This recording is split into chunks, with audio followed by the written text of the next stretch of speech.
Bonjour et bienvenue à Ciné-Histoire spéciale Critérion. Donc, on commence une nouvelle dizaine aujourd'hui avec cet épisode-là qui va porter sur Henri V ou le titre est complet, si tu veux bien nous le lire. Oui, je vais retourner au début. Donc, Henri V, The Chronicle History of King Henry V with his battle drôlement écrit d'ailleurs, fought at Agincourt in France. Voilà. Donc Agincourt probablement. Un très long titre, hein, basé évidemment sur la pièce de Shakespeare du même nom. Tout à fait. Mais avant de parler du film, donc au dernier épisode, on a reçu notre ami Camille Hervé pour parler d'Armageddon, puis on n'a pas, vu qu'on on a tourné un petit peu, enregistré un petit peu à délai, donc on n'avait pas en fait notre top 10 de la dernière dizaine, voyons, désolé. Donc on pourrait commencer par ça parce que ça a été une dizaine très forte là, pendant que dans la dizaine d'avant, on avait des films qui allaient un peu de tout bord tout côté dans nos palmarès. Là, ça se ressemble beaucoup plus, je pense, dans celui-là. Mais il y a quand même quelques différences notables. Donc, je te laisserai en fait parler de ton top 10. Certainement, oui. Je vais y aller quand même assez rapidement. Là. Peut-être que vous l'avez senti dans l'épisode 34 sur Andrei Roublev. Malheureusement, il se place en 10e position de cette dizaine-là. Donc, Andrei Roublev, ensuite Tokyo Drifter, qui était vraiment moins bon que l'autre là, du programme double de Seijun Suzuki. Time Bandits, qu'on avait déjà vu, qui est correct, mais je suis pas une grande fan de Terry Gilliam. Ses univers sont trop éclatés à mon goût. Donc là, on va même bientôt revisionner Brazil. Puis la première fois qu'on l'avait regardé, on faisait pas du tout le projet. Là. C'était vraiment un réalisateur que je connaissais pas. Maintenant, je connais un petit peu plus son style. J'espère que tu vas aimer ça. C'est ça. On se garde les horizons ouverts. Je pense que c'est le numéro 61? 51. Bon, ça arrive à grande vitesse. Ouais. Donc, c'est ça. Time Bandit en 7. Armageddon en numéro 6. Faut pas bouder son plaisir. Donc, non, ça c'est numéro 7 en fait. Time Bandit c'est numéro 8. Numéro 8, oui, ok. Je m'étais trompée dans le tableau. Donc Time Bandit 8, Armageddon 7. Nanook of the North 6, notre premier documentaire qui était, ma foi, excellent malgré toutes les controverses là, quand même. On a bien aimé. Branded to Kill, numéro 4, dans le fond, c'est ça, on se rapproche là. Numéro 5. Oui, je vois absolument pas le tableau. Branded to Kill, numéro 5, mais vraiment bon, pour vrai, un super bon divertissement. Le salaire de peur en 4e position. Puis là, pour vrai, là, de 4 à 1, on est pas mal dans le même calibre. Là. Les 4 films sont excellents.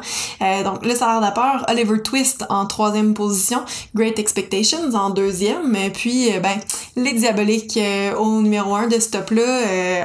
Un premier 9 pour moi depuis Silence of the Lambs, je pense. Donc, à peu près là 20 c'est 24 numéros plus tard là. Diabolique c'est le 35, Silence c'était 13. Bon, c'est pas 24 numéros plus tard. Mais c'est ça, vraiment Les Diaboliques, un excellent film que j'ai de la misère à oublier là, j'y repense souvent. Donc voilà, une dizaine vraiment riche, vraiment pleine de choses différentes. Mais en fait, on voit là que pour mon top que je m'apprête à faire, on voit qu'il y a vraiment deux blocs là, tu sais de tout ce qui est de 6, de 1 à 6, ça c'est comme ça serait interchangeable, j'ai l'impression, selon notre humeur, alors que de 7 à 10, c'est pas mal plus coulé dans le béton. Pour ma part, moi, Tokyo Drifter en 10e place, donc dernier, c'est ça, j'ai pas tant aimé ça. En 9e place, Andrei Roublev, donc on s'interchange les deux dernières positions. Time Bandits et Armageddon aussi en 8e et 7e place, donc même chose que toi. Oliver Twist, moi, en 6e, je sais pas. Ouais, c'était peut-être parce qu'on en a vu trop, on a vu les deux l'un après l'autre, puis ça demandait quand même un investissement, puis j'ai eu une petite perte d'attention, je pense, dans Oliver Twist, qui a peut-être miné un petit peu mon visionnement, mais bon. En 5e place, Branded to Kill aussi, excellent film que j'aimerais ça réécouter. Je pense qu'il mérite qu'on le réécoute pour essayer de démystifier ce qui s'y passe. C'est une histoire très simple, mais qui... J'ai l'impression qu'il y a plusieurs niveaux, mais je sais pas si on va en trouver d'autres. Je pense pas qu'il y en a tant tant que ça plus, vu que le but c'était de divertir, puis c'est ce qu'il fait, là. Mais peut-être, c'est ça. Peut-être que, c'est ça. Je serais curieux de le revoir. En 4e place, l'historien que je suis me place Nanook of the North, malgré la controverse puis les mises en scène du réalisateur. Et en 3e place, Le salaire de la peur. 2e, Great Expectations. Et la première place, Les Diaboliques d'Henri-Georges Clouzot. Donc moi, dans mon top 3, 2 films d'Henri-Georges Clouzot. Très bon réalisateur. J'avais vu Le Corbeau aussi il y a de cela plusieurs années. Puis j'ai bien hâte de le revoir. Puis probablement qu'il va s'élever quand même assez haut aussi. Puis sinon, dans nos classements généraux de Criterion, pour toi, il y a un changement? Oui, en fait, mais là, j'ai remanié aussi certaines choses, là, mais mon numéro 3, La Belle et la Bête, mon numéro 2, Les Diaboliques, et mon numéro 1 reste Le Silence des agneaux. Mais Diabolique, t'avais mis 9, toi, c'est ça. Au silence, ouais. C'est ça, au silence. Moi, je lui avais mis 10. Donc, pour moi, en 3e place, il n'y a pas de changement, malheureusement. Donc, ce sera toujours High and Low, donc d'Akira Kurosawa. 2e place, Beauty and the Beast. La Belle et la Bête, hein, c'est en français. Puis, Le Silence des agneaux en première place. Mais mon Diabolique est pas très loin derrière. Là. Dans mon classement général, il se classe en 4e. Vraiment, peut-être que quand on aura fini le projet, dans plusieurs années, ouais. J'osais pas dire dizaines d'années, mais dans plusieurs années. Peut-être qu'on pourrait réécouter les 20 premiers films de la collection, voir si est-ce que le classement se tient ou non. L'affaire, c'est qu'ils font des films à chaque mois aussi, la collection. Mais bon, si on a le temps, on pourra refaire ça ou à temps perdu, à mi-chemin peut-être, si jamais.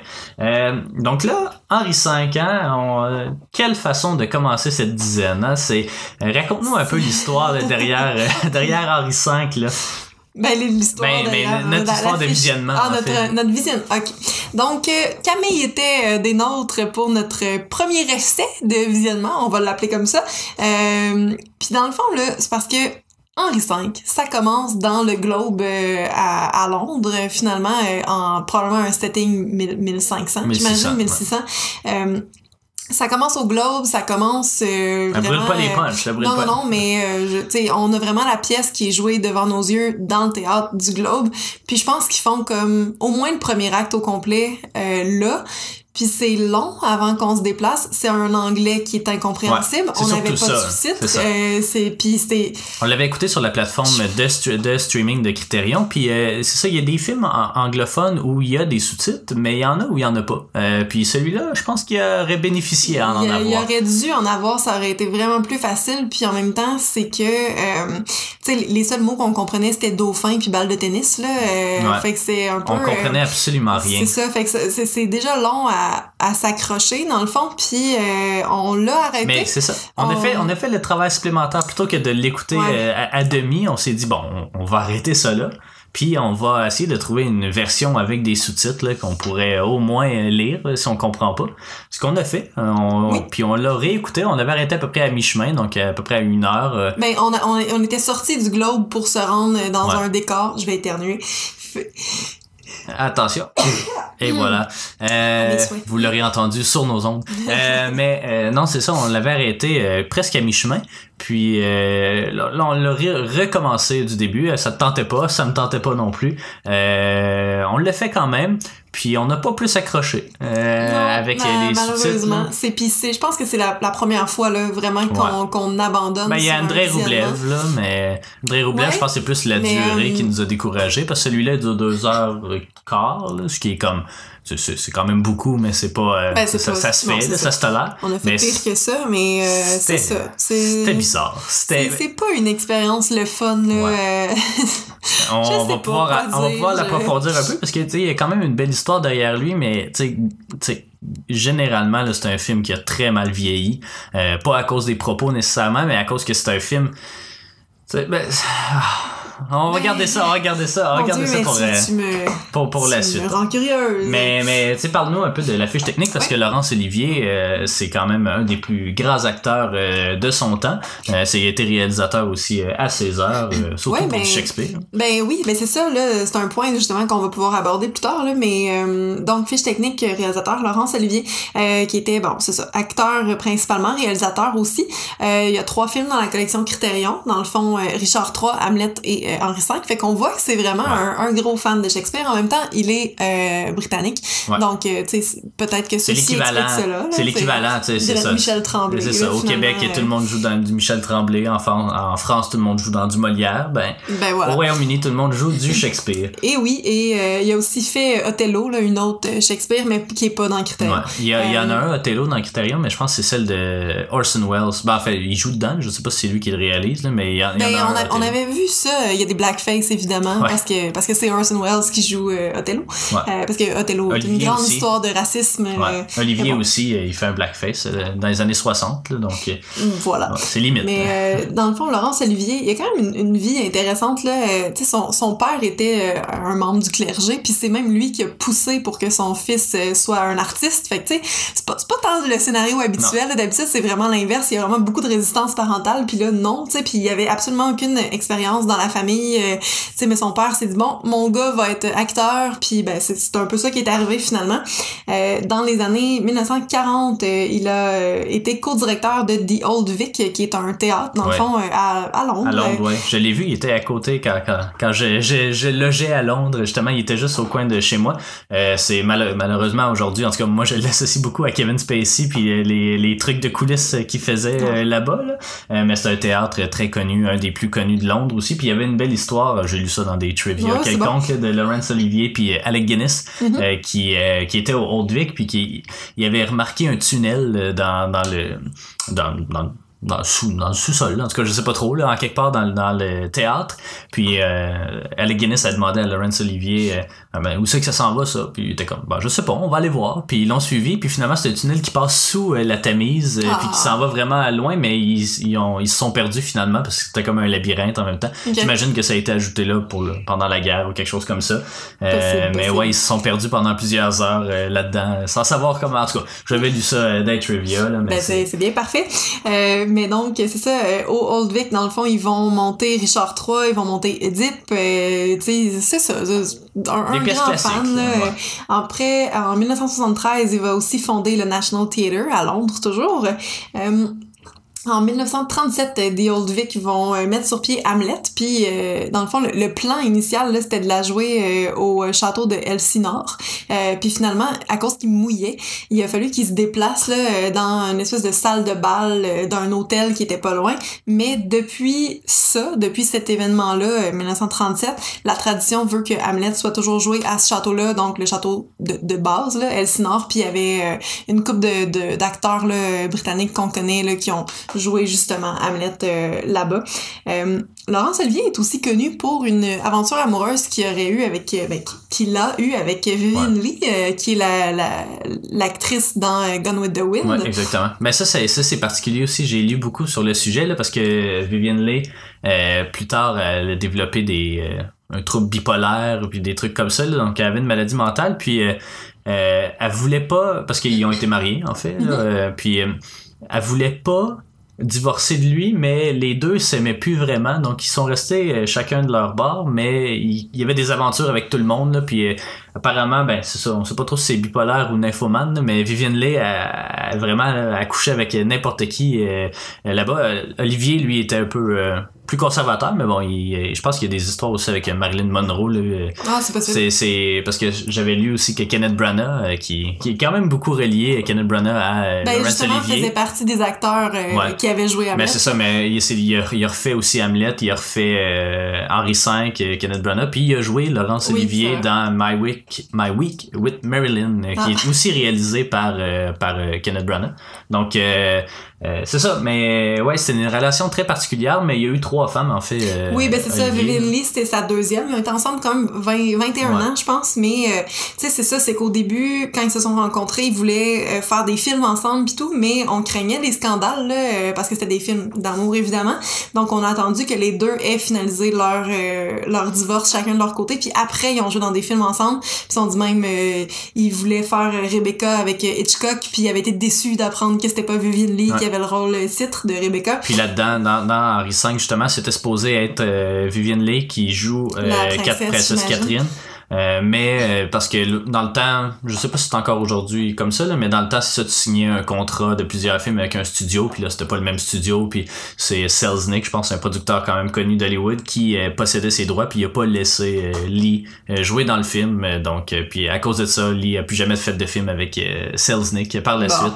Donc, de la petite drama, mais de toute façon, c'était pas un gros rôle non plus non, Princesse Catherine, mais bon, ça aurait pu être intéressant. Ben oui, effectivement.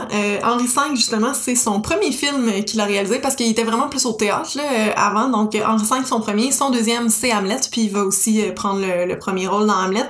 Il y a eu un Oscar honorifique pour Henri V, justement, pour avoir comme fait ça au cinéma. Ben en fait, cet Oscar-là, c'était pour avoir fait à la fois acteur, réalisateur puis producteur du film, ce qui était pas nécessairement si inusité que ça à l'époque. Là. Charlie Chaplin, il faisait ça, il faisait tout, il faisait la musique, il faisait tout. Mais c'est surtout le contexte, je pense, un film de guerre, de propagande aussi, on pourra en parler un peu plus tard, là, mais je pense que c'est tout ce qui entoure un peu le film et qui a valu un Oscar honorifique, parce que c'est ça, aux États-Unis, le film est juste sorti 2 ans après. C'est des Oscars, je pense, de 47 qu'il y a eu, mais le film date de 1944. Donc c'est ça, il est comme arrivé plus tard aux États-Unis, puis là, c'est là qu'on a décidé justement d'y donner. Malgré qu'il y a eu une nomination, je pense, tout simplement pour sa performance dans Henri V. Mais en tout cas. Je sais pas, je l'ai pas noté. Il y a eu un Oscar par contre pour meilleur acteur dans Hamlet, mais ce point-là, je l'ai pas malheureusement. Puis j'avais mentionné Rebecca de Hitchcock, mais aussi fait Spartacus avec Kubrick, donc quand même une carrière assez remplie. Donc le dans film, Spartacus, désolé, je rajoute plein de trivia même, mais dans Spartacus, c'est justement lorsqu'ils ont fait une édition, je sais pas, 50e anniversaire, quelque chose comme ça, là, c'est Anthony Hopkins en fait qui a redoublé plusieurs lignes de Laurence Olivier, parce que Anthony Hopkins, en plus d'être un excellent acteur, il est très bon pour imiter des gens, dont Laurence Olivier, qui lui est quand même reconnu pour sa voix mielleuse. Il joue un peu des playboys ou il y a une belle voix, donc Anthony Hopkins aussi a une très belle voix, je trouve, mais c'est ça, il a fait du doublage dans la réédition de 2010, je crois, de Spartacus, là, qu'on va pouvoir voir éventuellement, là, qui est en collection, numéro 100 quelques. Ça semble 110, je pense, quelque chose comme ça. Fait que, oui, ça s'en vient. J'ai bien hâte de le voir. Je pense que c'est un des seuls Kubrick que j'ai pas vu. Bien hâte de voir ça. Moi aussi, écoute. Donc, Henri V, film de 1944, comme on l'a mentionné, du Royaume-Uni, genre drame, histoire, biographie, durée 137 minutes, format couleur très carré, 1:33:1. Producteur, Laurence Olivier. Scénario, Laurence Olivier. Bon, Shakespeare, évidemment, là, on s'entend. Alan Dent aussi. La musique, William Walton, qui a fait Hamlet avec Olivier. Directeur photo, il y en a 2. Donc, Jack Hildyard qui a fait The Bridge on the River Kwai avec mon préféré, David Lean, puis ça lui a valu un Oscar d'ailleurs. Et le Casino Royale original qu'on avait déjà regardé, qu'on a absolument pas aimé. Mais bon, il a fait ça aussi. Sinon, Robert Krasker qui a fait The Third Man, pour lequel il y a eu un Oscar. Third Man avec Hitchcock.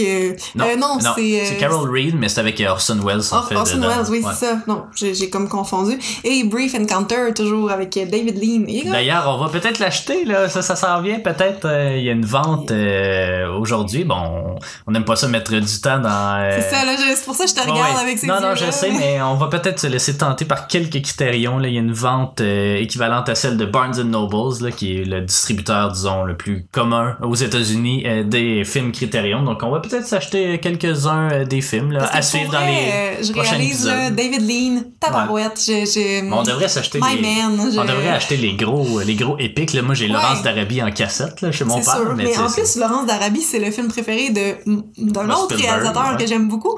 Donc, tu sais, je pense qu'il y a quelque chose là-dedans. Ouais, mais c'est un très bon réalisateur. Tu sais, s'il est capable de faire des super bons drames comme ça, puis tu sais, des semi-épiques, là, tu sais, Summertime, c'est pas un film épique, mais c'est un super beau film. Là, mais c'est tourné comme un épique, là. Tu sais, t'as des grands plans de place et tout. Mais non, j'ai bien hâte de voir ces grands classiques, Bridge on the River Kwai, donc Passage to India, là, qui a pris, en tout cas, qui a des grosses ampleurs. Des films dont on a toujours entendu parler dans la vie aussi, tu sais, puis qu'avant de le connaître, j'avais aucune idée de ce que c'était exactement.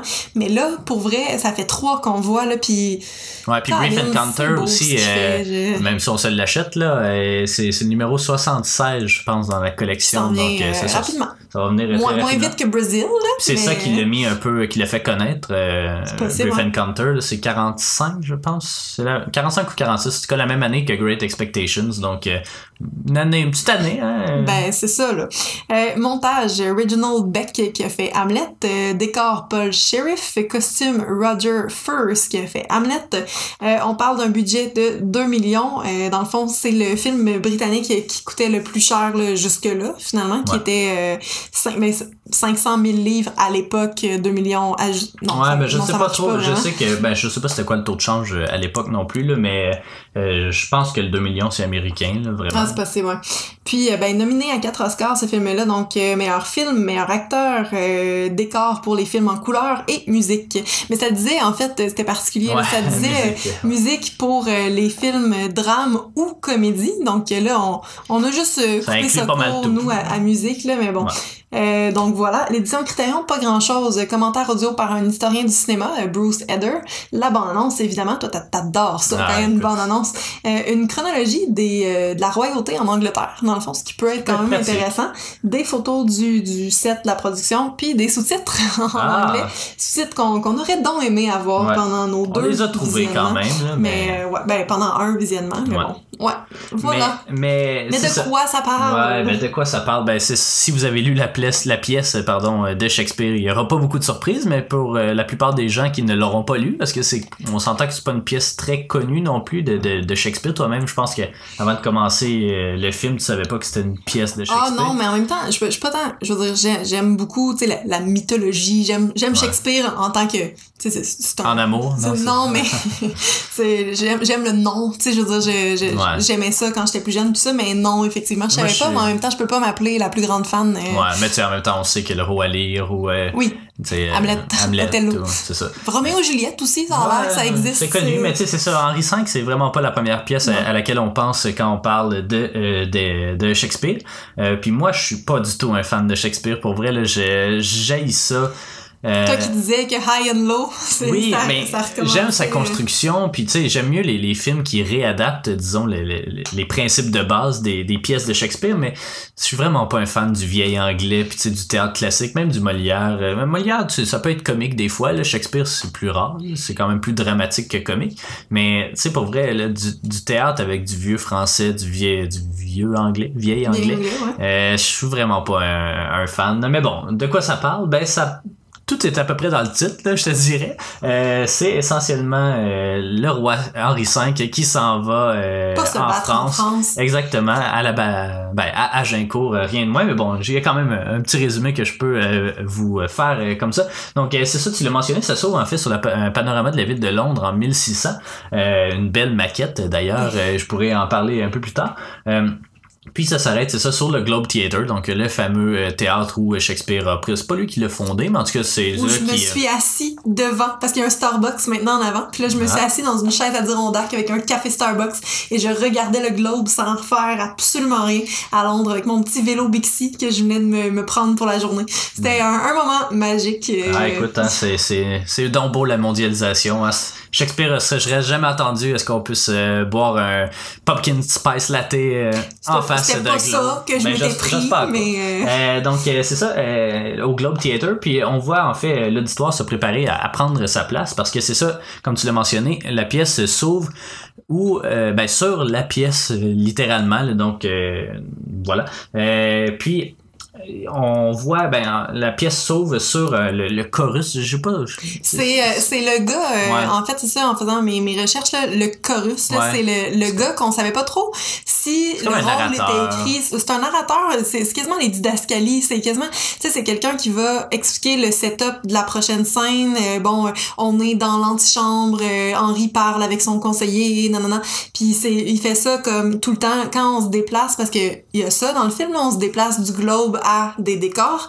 Puis là, je sais pas c'est quand dans la chronologie de la pièce, mais il dit aussi, là, il dit, bon, la prochaine scène, utilisez votre imagination, mes amis, on se déplace en France, blablabla. Donc, tu sais, c'est ça, c'est lui qui explique. En fait, il le fait au début.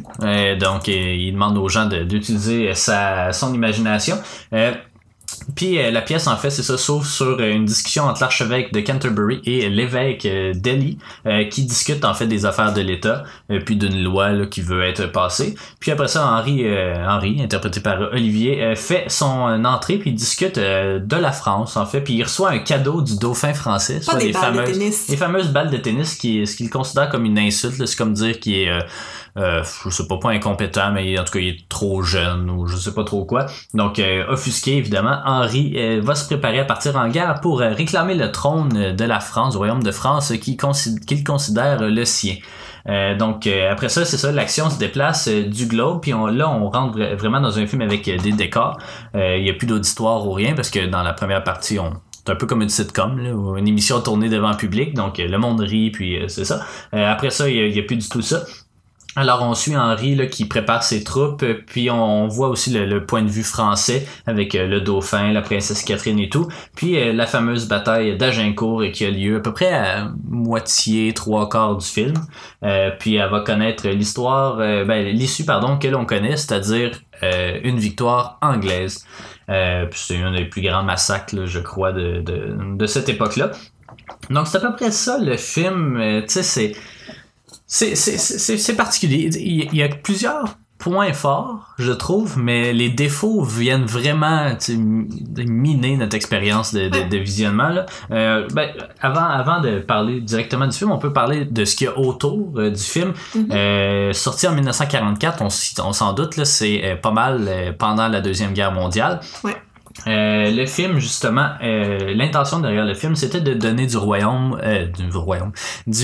moral aux troupes du Royaume-Uni. Donc, il a été en partie financé par le gouvernement britannique. Ça explique peut-être pourquoi c'était un des films les plus coûteux aussi. Là. Il y avait de l'argent, puis c'était facile de faire le film.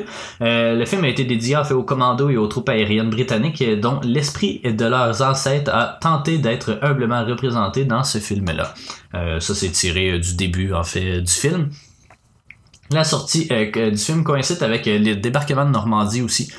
Donc, évidemment, il y a des parallèles à faire avec ça. Là, c'est des Anglais qui débarquent en France pour aller défaire le pouvoir. Puis Normandie, c'est beaucoup de gens qui débarquent en France pour aller enlever les nazis. Donc, puis c'est ça. Les gens ont fait les liens qu'il fallait faire, justement.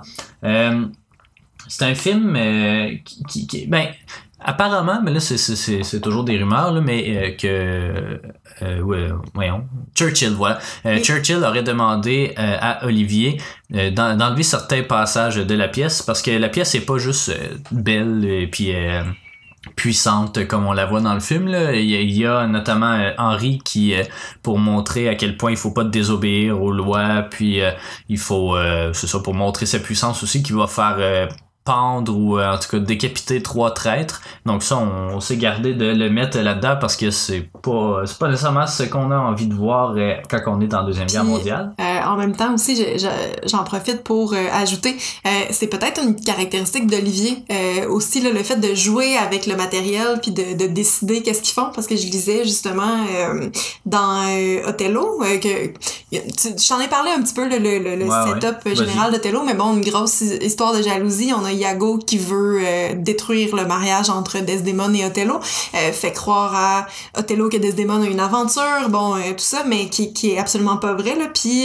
Olivier, lui, avait décidé avec un autre des acteurs de ça, de faire en sorte que la jalousie de Iago provienne d'une espèce d'amour refoulé envers Othello, puis ça a absolument pas fonctionné. Les gens comprenaient pas l'enjeu, puis on disait que Othello avait été underpowered, alors que Iago c'est le personnage le plus méchant et puissant, puis Othello il est vraiment comme il se tombe là, dans une espèce de spirale de paranoïa puis ça, puis dans leur cas ça avait pas passé du tout là. Le monde comprenait pas ce qu'il essayait de faire dans le fond, puis qu'on disait que Iago était absolument pas ce qu'on attendait là. Donc c'est ça, peut-être que c'est peut-être une caractéristique de en même temps, travail. j'ai l'impression que la plupart des pièces de Shakespeare, vu que ça fait tellement longtemps qu'ils existent, que t'as comme pas le choix de les remettre au goût du jour à chaque fois là, tu sais, que ce soit 10 Things I Hate About You ou n'importe quel autre film ou pièce, t'as pas le choix de le remettre au goût du jour parce que ça a très mal vieilli là, on le voit là, même s'ils l'ont remis au goût du jour, Henri V, ça reste un film assez plate, on va se le dire, là, tu sais, c'est très théâtral, puis c'était pas génial. Mais bon, pour continuer avec cette propagande-là, en voyant le film, on voit qu'il y a quand même beaucoup d'acteurs puis de figurants. Ben ça s'explique en fait parce que pendant le tournage s'est effectué en Irlande, Irlande qui est demeurée neutre pendant la Deuxième Guerre mondiale, donc il y avait beaucoup de gens aussi. Puis ce qui amène aussi certaines histoires, par exemple pendant la bataille d'Agincourt, justement, vu que c'était tourné dans un champ à air ouverte, il y a eu une attaque aérienne en fait au-dessus du tournage entre les troupes britanniques puis les troupes allemandes, et puis lorsque la bataille s'est terminée, ben après ça ils ont repris le tournage, mais c'est ça, il a fallu l'interrompre. Même chose aussi, Olivier a accepté de pas jouer dans un autre film pendant 18 mois après Henri V pour se consacrer à la promotion du film, en échange quand même de 15 000 livres, là, ce qui est à peu près 500 000 livres avec le taux de change de l'époque. Mais ça doit être assez considérable. Mais c'est ça, c'était pour faire la tournée, j'imagine, des cinémas, des théâtres à l'époque, ou tu sais, juste faire la promotion du film puis mousser un peu cet effort de guerre-là, la guerre qui s'achevait quand même assez rapidement. Mais c'est ça, donc il a pas joué dans d'autres films pour se consacrer à ça. Même chose aussi... il y a beaucoup de décors là-dedans, pas de décors mais de costumes. On va pouvoir en revenir, mais la plupart des cottes de mailles des personnes qui étaient faites dans le film, c'était en fait de la laine tressée et non pas du métal, parce qu'il y avait évidemment l'effort de guerre, donc on prend tous les métaux pour faire de l'armement et tout. Donc puis je l'avais remarqué, ça ressemblait à des leggings là à certains moments, puis c'était de la laine. Donc voilà. Mais ça c'est comme quand on va sur les lieux de Harry Potter là, puis qu'on se rend compte que le plancher faut jamais regarder de trop la près. Salle, c'est genre l'espèce de prélat. Il faut jamais regarder de trop près parce qu'on est souvent déçus. Le cinéma, c'est magique. C'est du trompe-l'œil beaucoup, puis on le voit quand on va sur des lieux de tournage. Là, enfin. Effectivement. C'est ça. C'est peut-être à cause de cette nature propagandiste là que le film fait partie de la collection Criterion, à mon avis, parce que c'est ça, c'est un film qui a très très mal vieilli, j'ai l'impression. Tu sais, on a beaucoup de difficultés à s'attacher au personnage. Tout le monde parle dans un vieil accent. Tout le monde... Pour vrai, là, c'est vrai, c'est des longs monologues. C'est des pièces de Shakespeare. Là. C'est exactement ce à quoi vous vous attendez que ce soit. Puis moi, ça m'a vraiment laissé sur ma faim. Juste parce que c'est ça, c'était incompréhensible. C'était... Y a pas... les gens lisent un texte, là, littéralement. Là, ils se parlent pas. Ils font juste lire chacun de leur bord leur texte. Mais on est allé voir, quand j'étais après mon passage en Orélette, la petite gang d'Orélette que je salue, on était allé voir Andromaque à Montréal, puis qui est aussi une pièce assez classique, là, Corneille, si je ne m'amuse. Je pense que oui. Puis c'était avec Anne Dorval, puis le début c'était justement ça, tu sais, ils étaient autour d'une table puis ils lisaient leur texte. Il y a des gens qui ont quitté la salle parce qu'ils étaient plus capables. Puis là on se disait mon Dieu, on n'a pas payé pour ça, ça va être vraiment long puis tout ça. Puis après le premier acte, je pense tout commence à changer, puis il y a pas eu de costume, tu sais, il était habillé en noir tout le long, mais là on rentre vraiment dans l'histoire, c'était comme c'est la même chose en fait dans le film, mais je pense que ça se fait peut-être mieux au théâtre que, tu sais, à un moment donné, tu l'avais dit aussi, t'aurais aimé mieux que le film reste au Globe, quasiment que tu s'en allais. Puis alors qu'au début, au premier visionnement, on était comme là, ça va-tu finir par finir? Puis finalement, moi aussi, je pense, j'aurais aimé mieux qu'on reste là. Finalement, on décroche, on suit rien. C'est vraiment particulier. C'est pas une expérience plaisante. Mais c'est ça, je trouve que l'idée est pas nécessairement mauvaise. Il y a 3 niveaux, comme on l'a mentionné. Donc la partie au Globe, la partie avec plus avec des décors comme tourné en studio, puis une partie vraiment en plein air où là, c'est la bataille.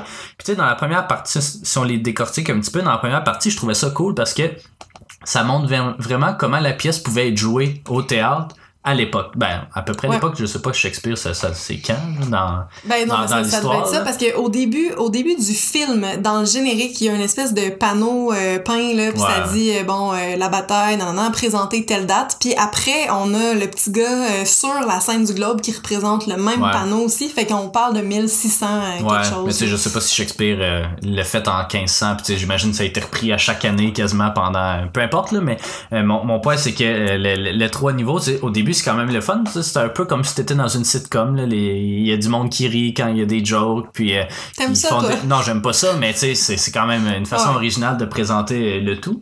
Puis aussi, tu sais, je trouvais parce qu'il y a pas juste, on n'a pas juste le point de vue du spectateur, là. Quand on voit, mettons, Laurence Olivier entrer sur scène, mais on le voit d'abord en coulisses. Ça, je trouvais ça cool. Tu sais, tu le vois bâiller juste avant d'entrer sur scène, puis tu vois le petit changement de personnage aussi. Ça, je trouvais ça bien. Tu sais, je pensais que ça allait être comme...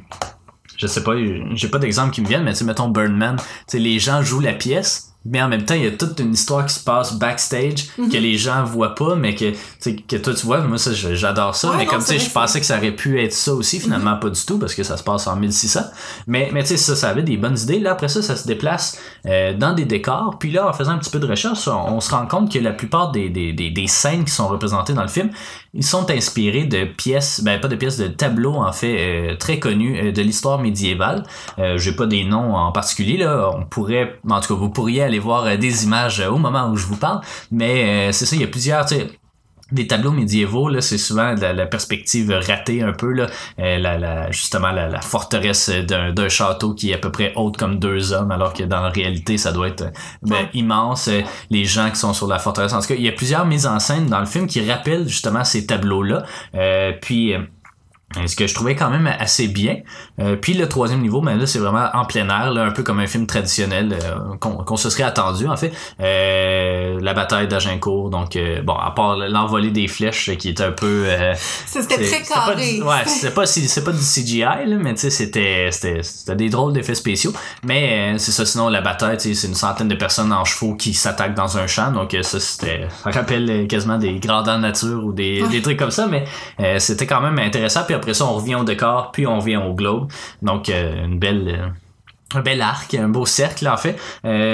C'est très bien sur papier, mais par contre, c'est ça, j'ai l'impression que j'aurais eu plus de fun à voir. Puis en même temps, je me dis, cette pièce-là, juste au théâtre, là, ça doit être bizarre. Ça doit prendre c'est comme Summertime, là. Ouais, mais ça doit prendre beaucoup d'imagination. Tu sais, je veux dire, une bataille sur un petit stage comme le Globe, tu sais, comment tu fais ça, cette bataille-là? Ils sont 3 à se battre, puis ça dure 1 minute. Là, ils peuvent pas faire ça pendant 15-20 minutes non plus.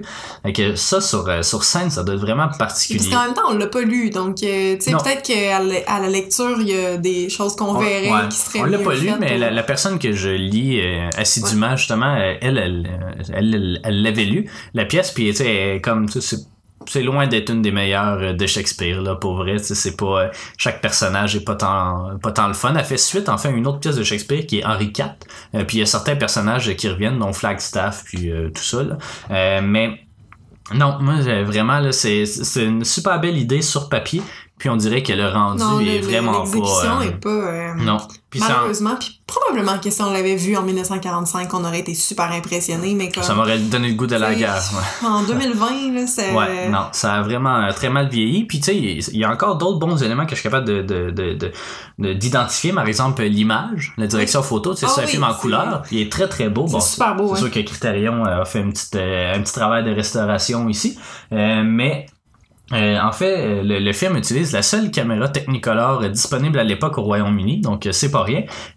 C'était pas le premier film en couleur, loin de là. Le Magicien d'Oz, ça a été fait 5 ans avant, puis lui-même, c'était pas le premier film en couleur. Mais vraiment, l'image est super belle. La musique aussi est très belle. Tu l'avais mentionné, c'était qui là? C'était William Walton. Puis la musique a été saluée à la sortie du film, puis il y a même des concerts aujourd'hui qui utilisent encore sa musique. Donc ça, c'est quand même assez efficace. Les maquettes, hein, je l'ai mentionné, moi je suis un grand fan de maquettes dans la vie, au cinéma ou en général. Puis cette maquette-là, en fait, elle a pris 4 mois à construire, la maquette de Londres qu'on voit à 2 reprises, elle a pris 4 mois à construire, puis elle faisait 50 pieds par 70 pieds. Donc c'est immense. C'est le double de notre appartement. Là. Donc c'est vraiment, mais le niveau de détail est quand même assez impressionnant aussi dedans. C'est ça, les décors aussi sont très... c'est sûr que ça rehausse avec un peu la couleur extra saturée. Là. Tout est coloré, là. Tout est flash limite. Là. Puis les décors aussi, ils vont dans cette même lignée-là. Henri avec son décor rouge, pétant. Tout le monde, c'est ça, du bleu poudre. Donc, toutes plein de sortes de couleurs différentes qui fait que le film visuellement est super beau. mais ce qui se passe, c'est pas tant bon, malgré la très bonne distribution du film, qui compte Olivier, mais qui compte aussi d'autres acteurs et actrices, peu d'actrices, là, mais... au moins deux actrices, la princesse puis son espèce de femme de chambre, si on veut, là, mais Laurence Olivier, évidemment, en Henri V, Renée Ascherson, princesse Catherine, mais je sais, en fait, j'aurais dû faire la recherche, je sais pas si elle est britannique aussi, probablement, parce que dans le fond, elle parle français, parce que c'est la princesse Catherine de France, évidemment, parce que l'histoire étant que quand il y a voix, il y a plus vraiment le goût, là. Je pense que c'est la seule scène où j'étais vraiment investi, parce que ça parlait en français, puis que c'était quand même cocasse, là, c'était elle qui essayait d'apprendre de l'anglais de sa femme de chambre, quelque chose comme ça. Puis ils cassent leur français un petit peu, mais tu sais, somme toute, c'est quand même bien. Mais c'est bien, c'est pour vrai, ils parlent vraiment bien, surtout c'est ça, si ils cassent leur anglais aussi. Des Britanniques à la base.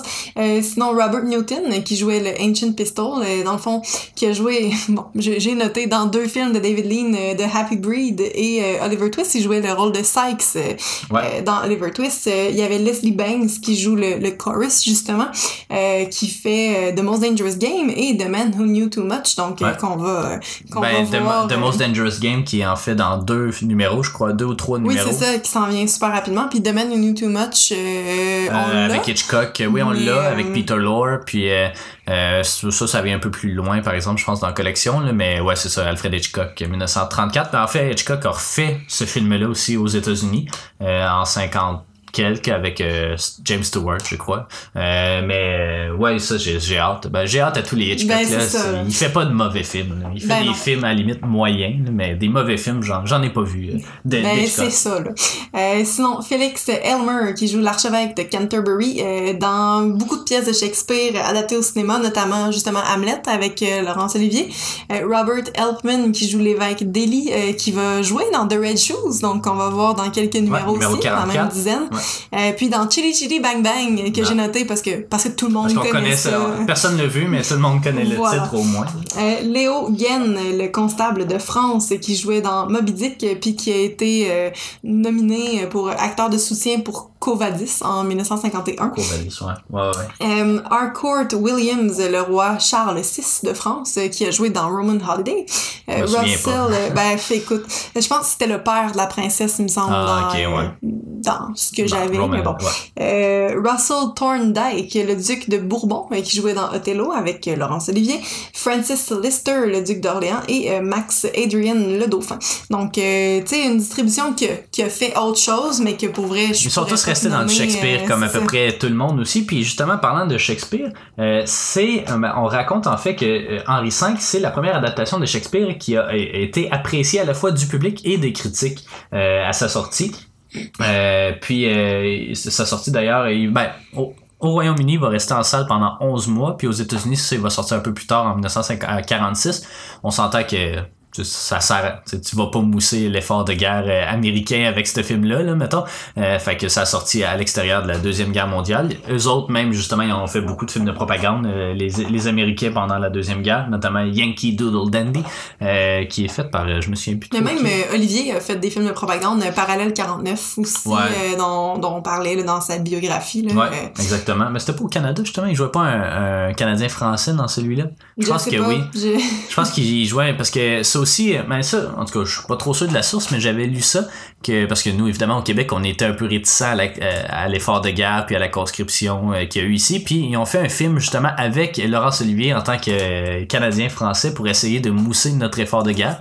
Évidemment, ça a pas marché parce que on n'écoute pas tant des films anglophones, mais quoi qu'à l'époque, c'était quand même un peu... 1941, en tout cas. Il me semble qu'il joue un francophone. Philip Armstrong Scott, donc je me doute. Mais en tout cas, dans un autre film, il a fait ça aussi. Donc c'est ça, pour revenir à Shakespeare. On a beaucoup parlé d'Henri V en fait comme étant le meilleur premier film d'un réalisateur depuis Citizen Kane d'Orson Welles. Bon, ça faisait juste 3 ans qu'il était sorti aussi, là, mais c'est ça, c'était quand même impressionnant. Il y avait quand même plusieurs films derrière la cravate, Olivier en tant qu'acteur, mais pas en tant que réalisateur. Puis tout le monde a pas mal été À tes souhaits. Tout le monde a pas mal été impressionné par son travail. Il y a eu d'autres adaptations de Shakespeare qui sont sorties auparavant, notamment The Taming of the Shrew en 1929 de Mary Pickford, A Midsummer Night's Dream en 1935 de George Cukor, de Max Reinhardt, As You Like It en 1936 avec Laurence Olivier, mais pas fait par lui, et Roméo et Juliette en 1936 de George Cukor cette fois-là. Donc après avoir vu Roméo et Juliette, Olivier justement constate que les codes d'Hollywood ne se prêtent pas super bien au cinéma aux pièces disons de Shakespeare, notamment tu sais quand il y a des moments intenses, des gros discours, il y en a quand même beaucoup dans Henri V, mais il y en a dans la plupart des pièces de Shakespeare aussi. Hollywood a tendance à comme partir large puis se rapprocher d'Henri, de la personne qui fait le monologue, puis tu sais de faire une espèce de gros moment dramatique. Dans Roméo et Juliette, j'imagine que c'était Norma Shearer, en fait, qui est née à Montréal, qui jouait là-dedans, justement, c'était un gros moment d'émotion, puis là, tu sais, plus la caméra se rapproche, moins elle parle fort et tout, puis Olivier avait détesté ça. Il se disait, tu sais, c'est un discours, c'est fait pour être entendu par tout le monde, pas être fait pour être murmuré à la caméra ou quelque chose comme ça. Donc lui, Olivier, dans tous les trucs de Shakespeare qu'il va faire, il va commencer avec un gros plan sur sa face, puis après ça, il va reculer pour que là, on puisse voir l'auditoire qui, eux, écoutent en fait, en théorie, ce discours-là. Puis, donc, il va faire ça un peu à l'inverse, puis je crois que c'est effectivement la bonne façon de présenter un discours comme ça, là, à moins que ce soit un monologue, puis il y a personne qui écoute, là, mais tu sais, pour ce qui est des discours, je crois que c'est assez efficace. Puis c'est probablement pour ça aussi là, qu'on va considérer qu'Henri V, ça va être une des meilleures interprétations de Shakespeare. Opinion que je ne partage pas vraiment, mais je serais quand même curieux de voir le nouveau. Celui de 1989 avec Kenneth Branagh. Ouais. Je serais curieux de le voir. Lui, ça doit être un film plus conventionnel, là, j'imagine, comme on s'y attendrait. Mais ça dépend si c'est une reprise du Henri V. Non, c'est vraiment de la pièce, mais je pense remis au goût du jour. Là, je pense même pas qu'elle se passe en 1600 quelque chose. Là. Je pense que ça se passe au 19e siècle ou quelque chose comme ça. Mais je serais curieux de le voir quand même. Ça aussi, ça avait été nominé à plusieurs Oscars. Kenneth Branagh fait quand même... il fait pas juste des bons films par les temps qui courent. Là. Il a fait Artemis Fowl il y a pas longtemps, puis ça, c'était un pur navet. Là. Je pense qu'il y a 2.4 sur IMDb. Là. Mais... Alors, en général, ce qu'il faisait dans les années 90, début 2000, c'était quand même bien. Là. Ceux qui ne le savent pas, Kenneth Branagh, c'est le professeur Lockhart dans Harry Potter, si jamais vous connaissez plus Harry Potter. Mais bon. Donc, Henri V. J'irais avec une note plutôt décevante, mais c'est ça un peu le problème. Je me questionne à savoir, est-ce que j'ai pas aimé ça parce que j'ai pas compris assez du film? Tu sais, là, auquel cas, ça serait ma faute un peu en tant qu'auditoire. Puis, tu sais, je voudrais pas le pénaliser nécessairement pour ça, mais pour vrai, j'ai vraiment eu tu sais, j'ai écouté 2 fois, une fois et demie, puis tu sais, à chaque fois, j'étais vraiment pas dedans, même avec des sous-titres pis tout. Fait que, en même temps, le film, il faut qu'il vienne nous accrocher d'une certaine façon, puis ici, il le fait pas partout. Fait que, je vais quand même être relativement généreux en lui donnant un 5 sur 10. Oh mon Dieu! Relativement généreux. Ouais, parce que, pour vrai, pour l'appréciation que j'en ai eue, ça serait plus un 4 ou un 3, mais je considère pas que c'est un film minable. Tu sais, il y a vraiment des qualités, mais tu sais, à moins d'être un fan de Shakespeare, écoutez pas ça. Là. Vous allez vous ennuyer à mourir. Là, pour vrai, il y a pas grand chose. Écoutez des clips sur YouTube là, pour voir les couleurs, l'image. Parce qu'il est beau, tu sais, c'est vraiment bien fait. Puis en même temps, on n'est pas super habitué de voir des films en couleur de cette époque-là aussi. Donc c'est rafraîchissant, ça fait du bien, mais c'est pas facile, pénible. C'est pas c'est vraiment pénible. C'est pas le fun, c'est pas user friendly quand t'es pas natif. Tu sais, je veux dire, c'est difficile à comprendre. Mais c'est ça, je l'ai pas lu. Peut-être si je l'avais lu, j'aurais eu plus de fun. Je sais pas. Mais j'aime pas ça Shakespeare à la base non plus. Tu sais, ça aide pas non plus à mon appréciation là, mais. Je pense que, tu sais, si ça avait été Roméo et Juliette, j'aurais vraiment aimé ça. De la même façon là, genre au Globe, puis on se déplace après, parce que Roméo et Juliette, on la connaît la pièce, c'est plus facile, c'est plus tu sais, t'es capable d'avoir des repères, de te retrouver un petit peu. Puis Roméo et Juliette, on l'a vu plein de fois là, au Québec.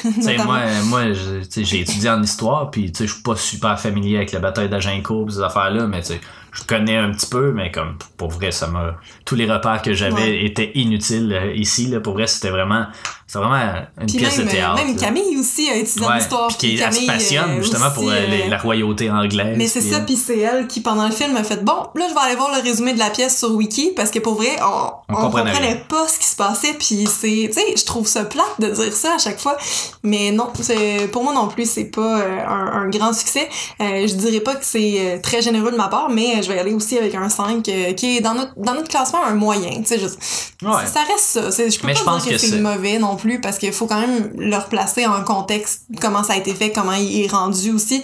Les décors sont beaux, c'est le fun, les 3 niveaux, puis tout ça, mais c'est pas on a de la misère à rester investi, puis c'est plate parce que c'est ça qui aurait pu faire en sorte que la note soit différente aussi.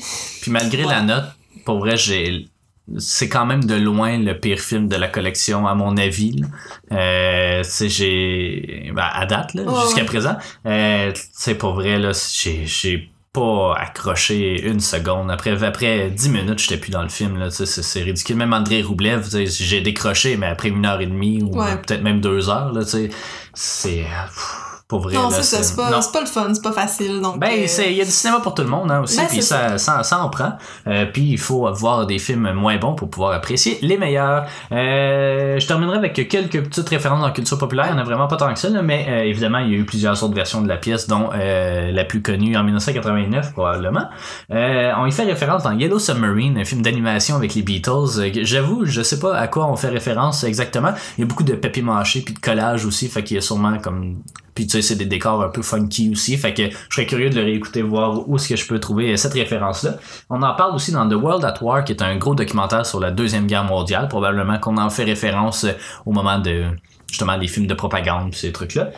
On en parle aussi dans Star Trek The Next Generation avec justement notre fameux Patrick Stewart, voilà, qui joue le Capitaine Picard. Donc c'est quand Data dit au Capitaine Picard qu'il veut étudier la performance d'Olivier dans Henri V pour une situation quelconque là, sur le vaisseau, puis mais Picard lui dit que ça sera pas nécessaire. J'ai malheureusement pas vu cet épisode-là, mais ouais, ben c'est ça. Ça m'étonne en fait, parce que dans un truc de science-fiction, je connais pas trop le lore, l'univers de Star Trek, là, mais je serais curieux de voir quel genre de références ils peuvent faire comme ça. Mais bon, puis le film fait aussi partie des 1001 films à voir avant de mourir. Donc peut-être que quand on partira ce podcast-là, ou celui des Oscars, on va pouvoir réécouter Henri V, ou peut-être, je sais pas, mieux l'analyser. À suivre. Vous pouvez pas voir les yeux avec lesquels je me fais regarder présentement. Ah, écoute, il y a beaucoup de désespoir, malheureusement.